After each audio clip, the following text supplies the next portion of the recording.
ሁሉ ነገር ከና አሳልፈት ሰጠኛለህ ስንት ሰጠውሽ እኮ ኪስከንም ጭምር ሁሉም ያንቺ ነው ሰጩ እሺ አመሰግናለሁ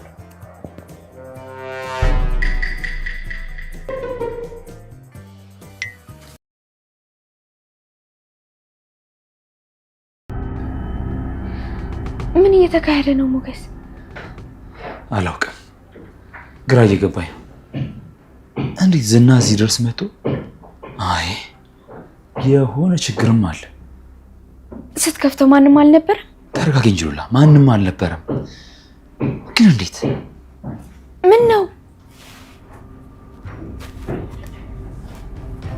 ምንድነው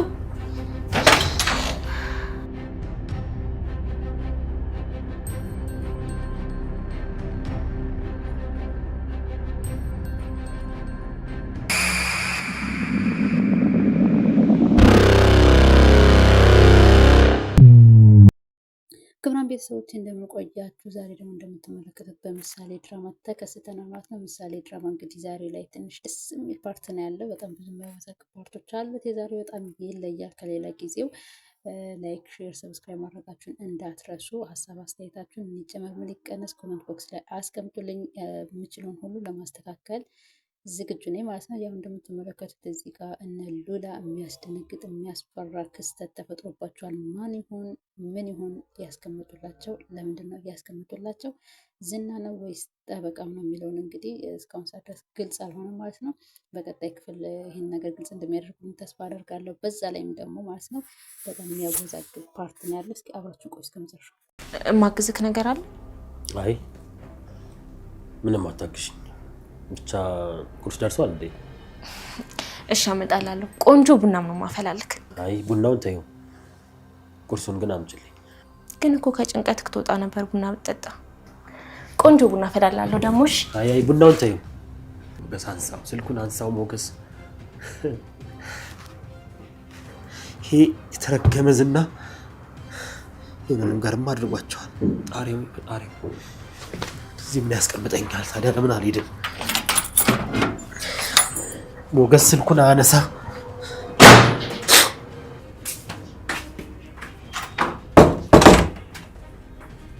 መድብል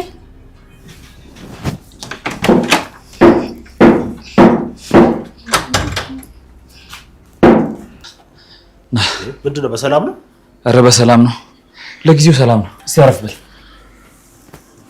እኔ እኮ በጣም አስጨነቃችሁኝ። ምን ሆናችሁ ነው ብዬ ነው ስልክ አላነሳ ስትሉኝ ሮጬ ነው። ወይ ስልክ መድብል። ሉላዬ እንዴት ነሽ? ሰላም ነሽ? ሰላም ነሽ?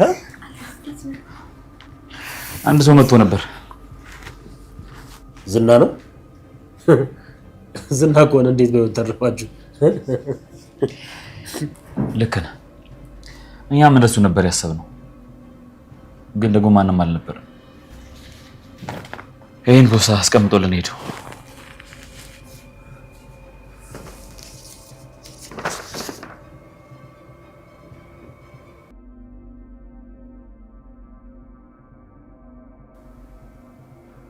ከእናንተ እርምጃ ቀድሜ መጓዝ እንደምችል አስረግጬ ልነግራችሁ እወዳለሁ።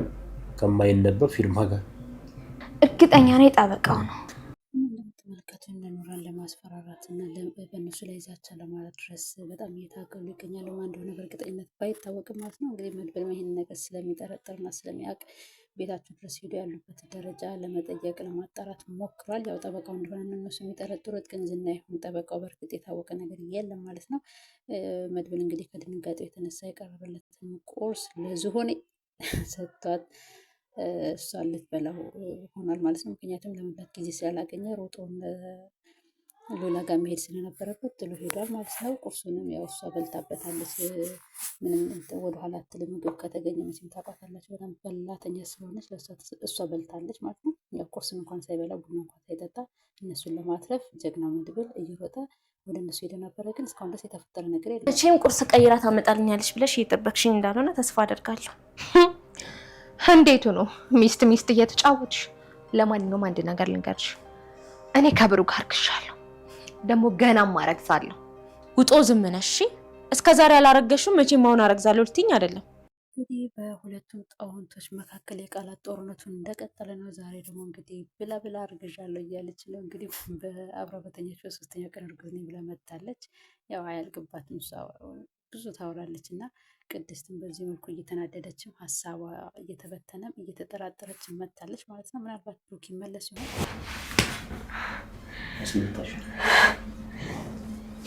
እንደ በፊቱ ዛሬ እምልሃለሁ አልፈራም። የቤተሰቦችን ሀብት ንብረት በልተሃል። የእህት ወንድሞችን ህይወት አጨልመሃል። የኔንም ህይወት አበላሽተሃል። ለህይወቴ አልሳሳም፣ አልፈራም። ህይወትሽን አንቺ ባትፈልጊው ምን ይፈልገዋለሁ? በደንብ አድርጎ ያስፈልገኛል። አንተ ጨካኝ አውሬ! ሰቢ ዓለም ጨካኞችን ትወዳለች።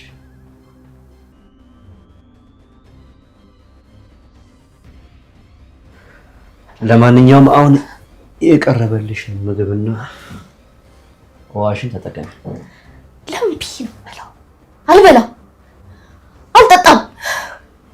እና ቤተሰብ እንደምትመለከቱት ያው ኩላሊቷን ለመሸጥ የግዴታ እነሱ ዝግጁ እስከሚሆኑ ድረስ በጤና መቆየት ስላለባት አስገድዶ እያስበሏት አስገድዶ እያስጠጧት ነው። በእርግጥ ታስሮም ተግቶ መራብ መጠማትም አለ። ግን እሷ በደንብ በምግብ እና በውሃ እየተንከባከባት ነው። ምክንያቱም ኩላሊቷን በደንብ እንዳይጎዳባቸው ስለሚፈልጉ ማለት ነው። እሷ ግን እልህኛ መሆኗ ኃይለኛ መሆኗ ምናምን ነገር በጣም ደስ ይላል። በራስ መተማመኗ ደስ ይላል። በእርግጥ ይሄ ኩላሊት የመሸጥ ሀገራችን ላይ ባይታወቅበትም በድራማ መልክ እንደሚታየው እውነተኛም ያለ ነገር ነው ማለት ነው። ይሄ ነገር በተለይ ትኩረት ተሰጥቶት በሀገር አቀፍ እንዲታይ ያለበት ጉዳይ ነው ማለት ነው። እና በጣም ጀግና ሴት ናት፣ ጠንካራ ሴት ናት። እንደዚህ ሆና እንኳን እንደዚህ ታስራ እንኳን ከእሱ ጋር መጋፋቷን መነጋገሯን እና መነታረኳን አላቆመችም ማለት ነው። ምክንያቱም ቤተሰቦቿን ብዙ ነገሮች አሳጥተዋል፣ ብዙ ንብረታቸውን አሽጠዋል፣ ብዙ ነገር ሆኗል። ያው እስካሁንም ድረስ ግን ህልመኛ ነሽ። እኔ ትላንት መጥቼ ለረዥም ጊዜያት ባሌ ጋር ስተኛበት የነበረው አልጋ ላይ በድጋሚ ተኝቼ ነው ያረገዝኩት። አስሬ አትንገሪኝ። ሲጀመር አላረገሽም። አርግዘሽ መተሽ ከሆነ ደግሞ ሂጂና የልጅሽን አባት ፈልገሽ አምጪ። አንቄ ነው የምገልሽ። አሁን ውጭልኝ። ማን እንደሚገድል አሳይሽ። በወፈረ መሰለሽ እንዴ? መሰለሽ ወይ? መሰለሽ ወይ? እንዴ ቅድስት ምን እያደረግሽ ነው? ሆን ብዬ እሷ ናት ልትመታኝ ነበረ። አይ አውቃ ነው ሆን ብላ ነው። ኤሌክትሪክ ታስይዘኝ ነበር። በኋላ ምን እንደሆን ነው? ቆይ ከዚህ በላይ ምንድን ነው የሚደርስብኝ ነገር? ቅድስት የእውነት በጣም ባለጌ ሰው ነሽ። እንዴ አንተ ምንድን ነው ያልከው? ቅድስትና እንደዚህ የምትነጋገራት እንዴ? ያው ወንድሜ እኔንም መረዳት አለብህ። እቺ ሴት ምንም ብትሆን ሚስቴ ናት። አቅፌያት ተኝቼ ነበር አይደል እንዴ? መድብል ነግሬክ ነበር እኮ። ከዚህ በኋላ ምን ተውኝ። ይሄ ቤት የብሩክ ቤት ነው። ከፈለገ ደግሞ ሊያስወጣሽ ሁላ ይችላል። አዎ ማለት እውነቱን ነው። ቅድስት ይታየው በቃ ይሄ ሰውዬ ጤነኛ አይደለም። በጤና ከሆነ ግን ከዚህ ቤት የምትወጣው አንተ ነህ። ሰማኛለህ አይደል? ለምን ይወጣል? የቤት ኪራይ የምከፍለው እኮ እሱ ነው። ግን ጋሼ ከምርህን ነው? አዎ ባታከብሪያት፣ እንደ ሰራተኛ ባትታዘዣት እንዴት ተገፈትሪያታለሽ? እንዴት? እሺ ጋሼ አመሰግናለሁ።